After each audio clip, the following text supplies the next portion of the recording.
So let's go for the second brewing. Nice also about stem teas is that you actually can go for several brewings, so you can go up to 6-7 brewings easily because they have a lot of flavor due to a lot of minerals in the tea itself. And this is what I personally like as well about the stem teas, that you can use them for a long time and you have a lot of flavors from serving to serving to serving. Tea Leaf Haven has also joined the live session. So welcome to my live session with the Tamaryokucha Midori. I'm just enjoying now the second brewing.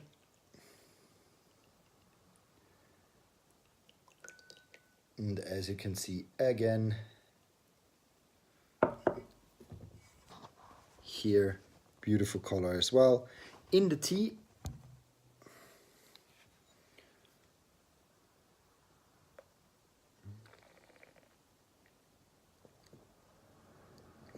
here in the second brewing, we have much less of this hay flavor in.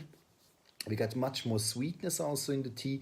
So like the tea leaves which are in the tea, they're developing a lot of taste now. So they are taking over the tea a little bit and this hay flavor is going back. So here definitely a little bit the acidity, also the dryness a little bit going away and leaving more space for the sweetness of the tea. Hello Sven, how are you? So tonight tasting this one here, a Tamaryokucha Midori, a curled tea with stems. And here we are really going now into the second steeping. Second steeping is actually tea with a much more intense flavor, with a much more developed also flavor in terms of a little bit of a dryness, a little bit more of a haze flavor. Very beautiful also in the second one, leaving more space then to the sweetness of this tea.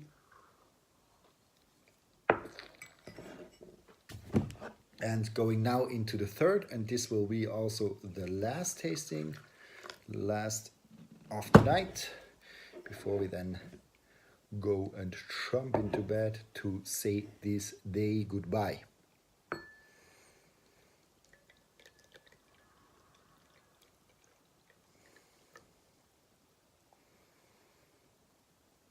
Good. So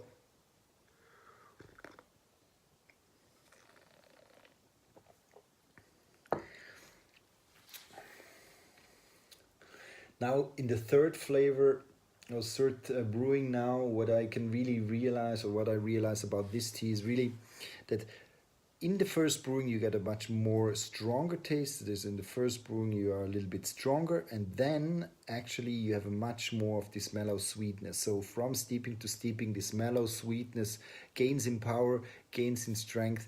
So this is something what I personally really like about this tea. So you still have this dryness, so there's kind of a little bit of a covering of the tongue, but finally here with this tea you get a much more of a mellow sweetness coming with the second and the third brewing. So this tea definitely involving from a little bit more a stronger direct hay flavor into much more sweetness. So interesting in terms of change into a more mellow tea from brewing to brewing. Maybe we can just try a short fourth one just to see if this also in the fourth one stays in this way.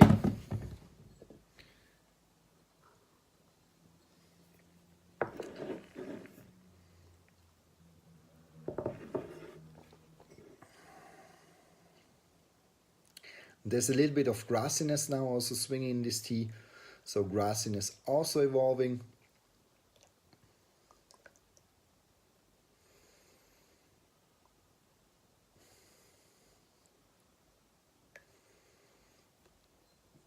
Let's go for the last sip.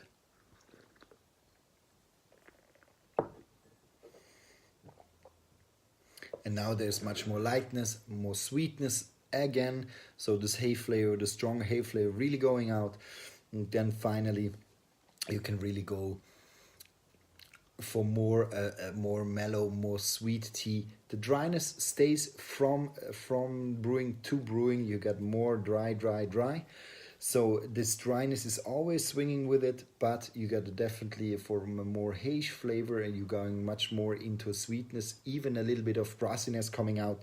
So there in the later stage, this tea definitely the leaves take over more, and the sweet leaves take over more in the taste profile. So the kind of the first taste of this of the hay flavor from the stems diminishes and leaves a lot of space to the leaves of this tea.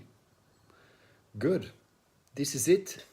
So I wish you guys all the best. Have a good night and see you soon.